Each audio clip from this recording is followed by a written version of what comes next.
Hello and welcome to this week's Crypto Roundup. From FTX's chaotic bankruptcy and a $400 million heist to Voyager's legal woes and a $1.65 billion settlement. Plus, Binance joins forces with Israeli authorities to freeze Hamas accounts. I'm Michael Del Castillo, a Knight Badgett Fellow at Columbia University, tuning in from New York's Upper West Side, where you may hear the sounds of a saxophonist in the background today, celebrating the beginning of fall at a block party 5 floors below. This is your weekly crypto recap. After declaring bankruptcy last year, the now shuttered cryptocurrency exchange FTX was hit by a heist that saw more than $400 million siphoned off its wallets. Citing potentially lax security measures at FTX, a Wired report Monday described staffers scrambling to secure over $1 billion in assets, moving some of them to cold storage wallets provided by BitCo and, in one case, the personal wallet of a consultant hired to help keep order in the aftermath of the collapse. In a classic glass quarter full scenario, an unnamed former FTX staffer described the, quote, very, very crazy night to Wired. Quote, "We worked on it, we got it done, and we saved a massive amount of customers' money." But there was also between $7 billion and $9 billion that also went missing. Adding to the turmoil, FTX co-founder Gary Wang testified the exchange fabricated the publicly advertised numbers in its ad hoc so-called insurance fund called the Secure Asset Fund for Users, or SAFU. In court, a prosecutor asked Wang if the real number was, quote, higher or lower than the fake number. Wang said lower.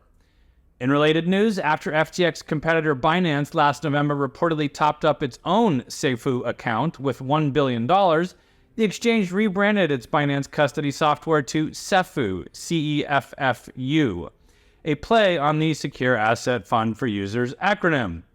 In September, the SEC reportedly looked into the rebranding of what CoinDesk called the, quote, supposedly separate, quote, custodian to try to better understand exactly if and how separate it is. Back in FTX land, the exchange's defunct trading arm, Alameda Research, is now also facing its own security doubts. A whistleblower who claims to be a former engineer at the company alleged on social media that the firm lost $190 million to inadequate security measures. The U.S. Commodity Futures Trading Commission and the Federal Trade Commission have filed lawsuits against Stephen Ehrlich, the former CEO of collapsed crypto lending platform Voyager Digital. 5 months after Bloomberg reported Voyager had about $1.8 billion in customer claims, the CFTC accused Ehrlich and Voyager of, quote, fraud and registration failures, end quote, with plans to seek restitution and permanent trading bans.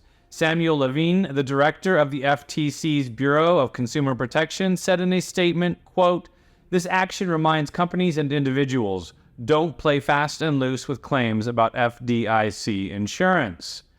The FTC has also reached a settlement with Voyager, imposing a $1.6 billion fee and permanently banning the company from handling consumer assets. The FTC's action centers on false claims that Voyager accounts were FDIC insured. Ehrlich allegedly siphoned off millions to his wife, adding yet another layer to the complex case.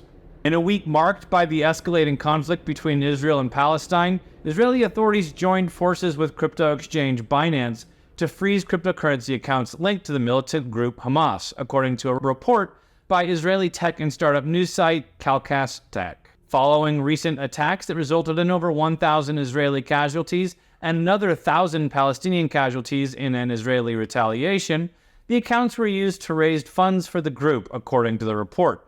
Quote, "With the outbreak of the conflict, Hamas initiated a fundraising campaign on various social networks," end quote. That's according to Israeli police speaking to the news site. Binance emphasized its commitment to, quote, "combat finance terrorism," end quote, and noted that it had been working, quote, "around the clock" to support these efforts.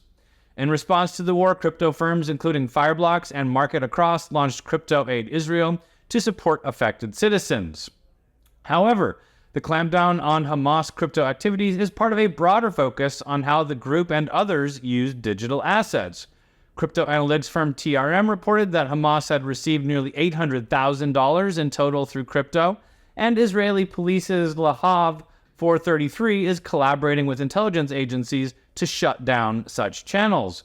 Showing the complexity of cracking down on crypto donations, Ukraine has reportedly raised a whopping $225 million in cryptocurrency from donors supporting its fight against Russia. Binance's Industry Recovery Initiative, launched to aid crypto projects facing liquidity crises, has deployed less than $30 million of what was once said to be a $1 billion fund, according to Bloomberg. While 18 companies reportedly participated, only Aptos Labs, which emerged from the ruins of Facebook's effort to build a global currency, fully invested their pledged funds. Binance CEO Changpeng Zhao had initially touted the fund as a transparent effort to support the industry. However, details about the 14 projects financed by the IRI remain undisclosed. Quote, "We didn't identify many projects who would meet our criteria," end quote, according to Dana Howe, Binance Labs business strategy lead.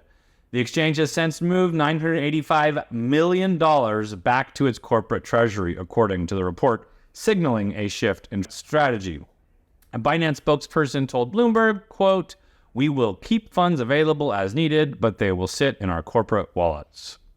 As the UK tightens its grip on crypto marketing, Binance faces yet another setback. Its promotional partner, rather ostentatiously named Rebuilding Society, has been blocked by UK regulators. The clampdown comes as new stringent marketing rules take effect, compelling crypto exchanges to adapt swiftly.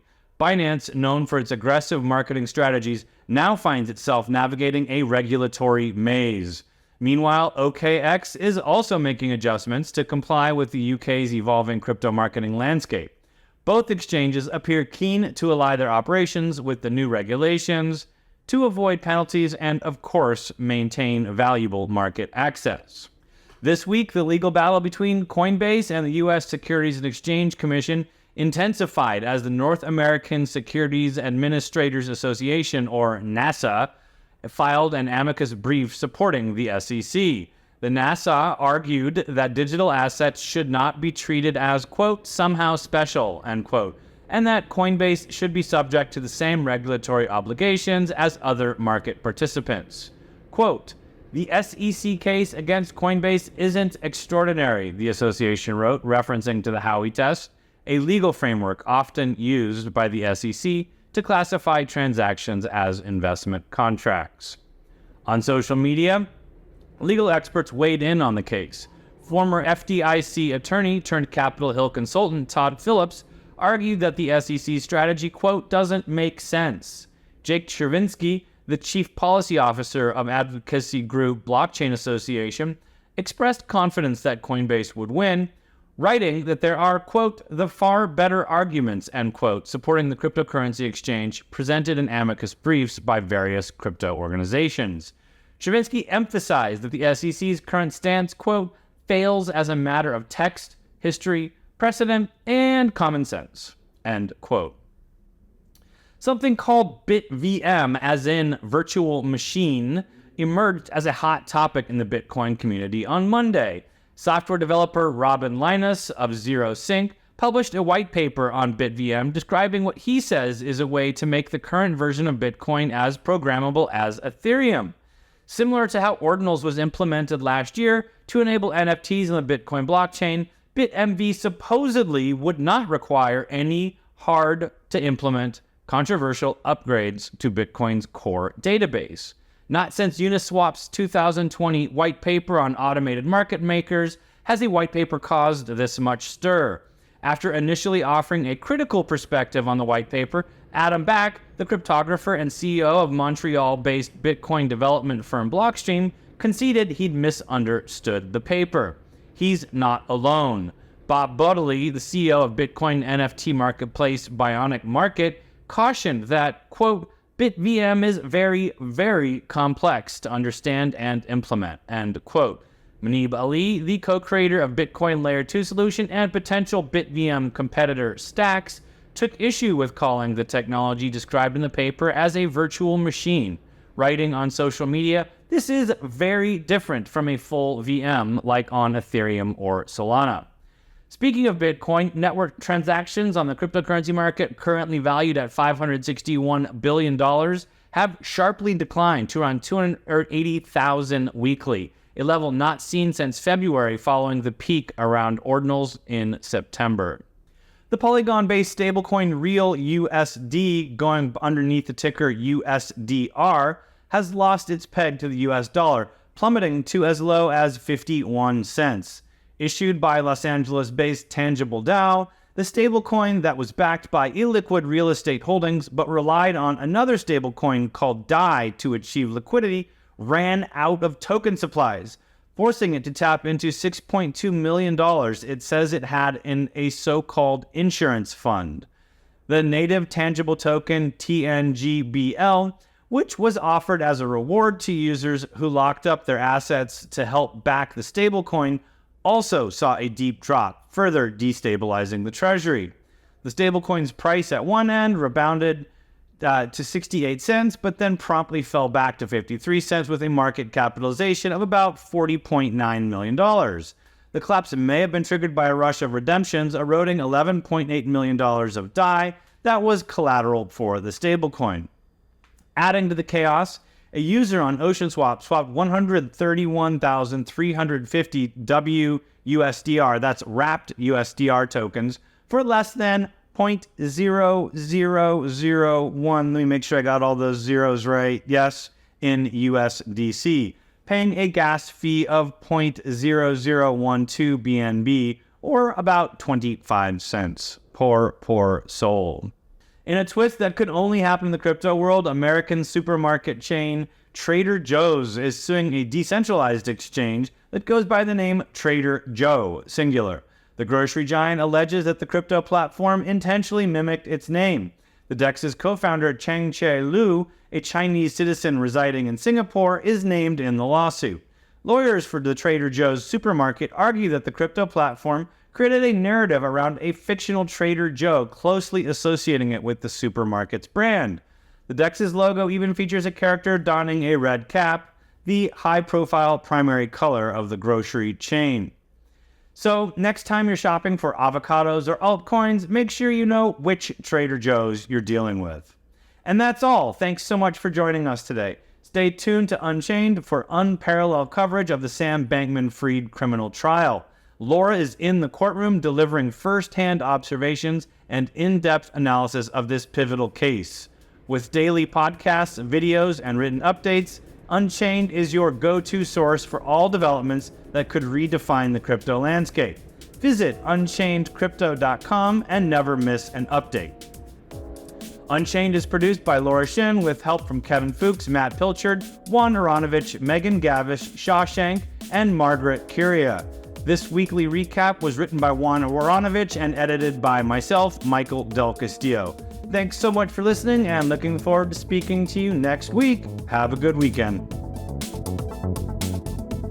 Unchained is now a part of the CoinDesk Podcast Network. For the latest in digital assets, check out Markets Daily, 7 days a week, with new host Noel Atchison. Follow the CoinDesk Podcast Network for some of the best shows in crypto.